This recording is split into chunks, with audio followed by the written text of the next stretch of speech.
Well, Jeff, when you first pull up to the park from the street level, this is the first thing that catches your eye. It says J-Dog spray painted down that slide.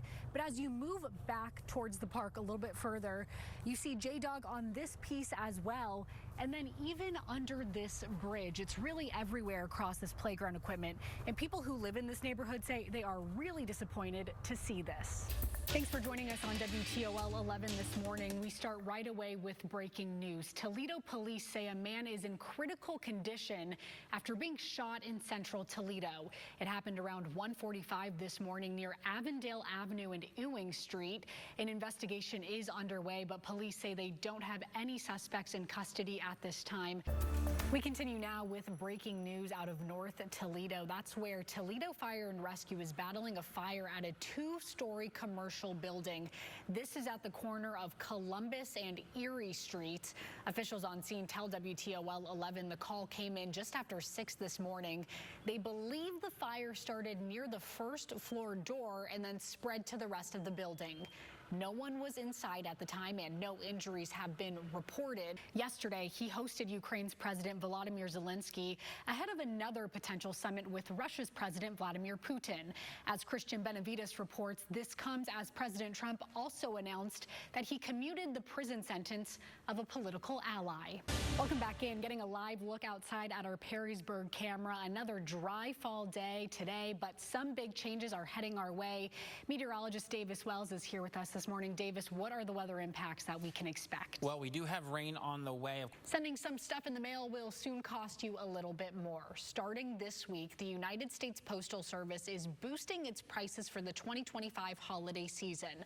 Officials say these adjustments are needed to help deal with the extra handling expenses that come during this busier than usual time of year. Brandon Upchurch sued the city and the Toledo Police Department after he says a TPD canine was used to take him into custody for a crime he was never involved in. Changes are coming to some property taxes in Ohio. It's not going to change what you pay right now, but soon school districts and local services will no longer be able to put certain types of property tax levies on the ballot.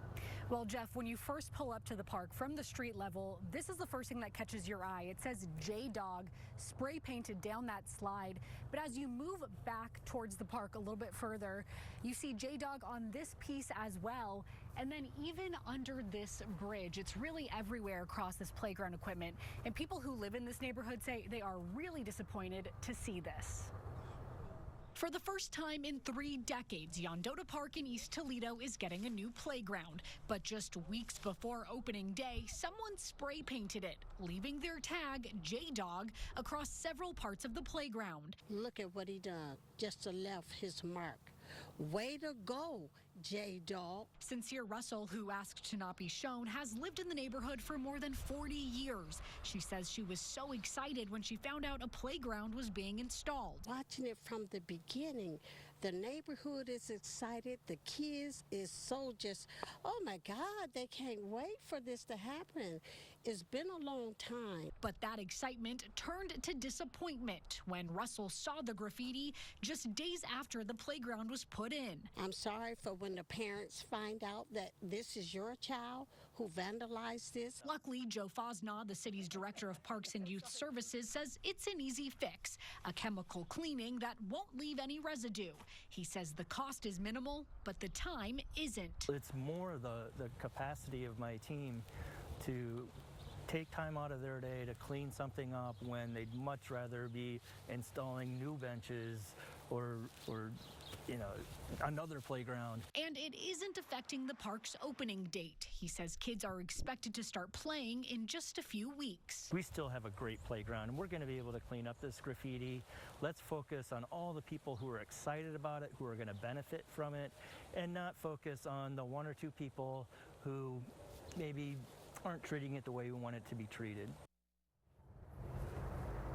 And Fosnaugh said with 130 parks across the city, it's hard for them to have eyes on all of them at all times. So if you see any vandalism in your neighborhood park, you should reach out to the Parks Department. Live in East Toledo, Sophia Perricone, WTOL 11. All right, thanks, Sophia.